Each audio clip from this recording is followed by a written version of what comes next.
کہ بخاری صحیح مسلم میں آتا ہے کہ من ترک الصلاۃ متعمدا فقد کفر.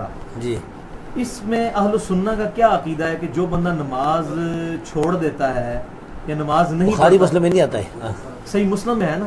نہیں میرے خیال صحیح مسلم ہے کہ مسلمان اور کافر کے درمیان جو فرق ہے نماز. اب بے نمازی کو کوئی کافر کہہ سکتا ہے؟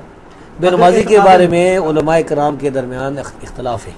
بعض کہتے ہیں کہ کافر ہے، عرب علماء میں سے شیخ ابن عثیمین وغیرہ کا یہ موقف ہے، اور بعض علماء کہتے ہیں کہ کافر نہیں، فاسق فجر. شیخ البانی کا یہ موقف ہے. دونوں طرف دلائل موجود ہیں، دونوں طرف دلائل. وہ جو بخاری مسلم کی حدیث ہے کہ آخری جو جنتی نکالا جائے گا دوزخ میں سے، اس کے پلے کوئی خیر نہیں ہوگی. یہ سب سے بڑی دلیل شیخ البانی کی یہی ہے. ٹھیک ہے، اس کا مطلب شیخ البانی کا موقف اس میں تھوڑا راجح. اس میں ہم یہ سمجھتے ہیں کہ اگر مطلقاً جو ہے نا بے نمازی ہے نا، پڑھتا ہی نہیں، اصلاً پڑھتا ہی نہیں، کوئی فرض نہیں پڑھتا، جمعہ بھی نہیں پڑھتا کوئی بھی، تو وہ کافر ہے. اور اگر کبھی نماز پڑھتا ہے کبھی نہیں تو وہ گناہ گار ہے، فاسق ہے. سر حدیث میں آتا ہے کہ چغل خور جو ہے وہ جنت میں نہیں جائے گا. جی اس کا کیا مطلب؟ ہم ظاہری الفاظ پہ لیتے ہیں یا یہ کہتے ہیں کہ وہ شروع میں جنت میں نہیں جائے گا، بعد میں عذاب بھگت کے جائے گا؟ یہ کیا ہوتا ہے اس میں؟ تو یہی ہوگا نا کہ اگر وہ چغل خور کافر ہے تو کبھی جنت میں نہیں جائے گا.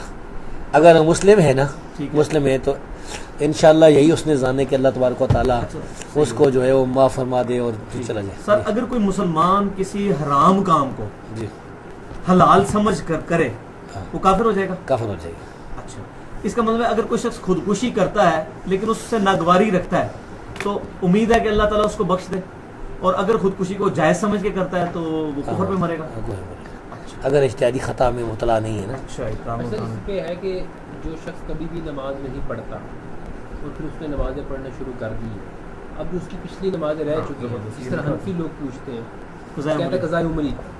اب احتیاط کا اگر پہلو دیکھا جائے نا، احتیاط کا پہلو وہ یہی ہے کہ جو نمازیں آپ کے ذمہ رہ گئی اس کو ادا کرنا چاہیے.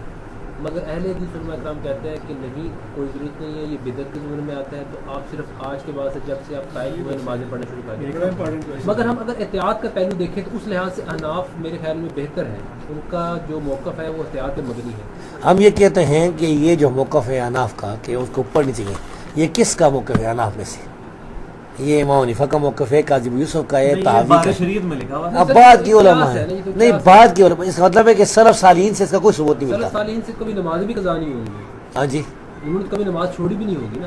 جی یہ بھی تو ہے نا. لیکن یہ تو ترک صلاۃ کا مسئلہ تو چلا ہے نا. نہیں، سلف صالحین میں چلا تو ہے نا ترک صلاۃ کا مسئلہ. صحیح ہے. صحابہ جو ہے نا اس کو کافر بھی قرار دیتے تھے. احناف اس پہ ہیں اگری کہ اگر کوئی 60 سال کی عمر میں کافر مسلمان ہو جائے تو اس پہ کوئی قضاء عمری نہیں ہے، ادھر تک تو وہ مانتے ہیں، لیکن اس کے اوپر وہ کہتے ہیں کہ قضاء عمری کرے.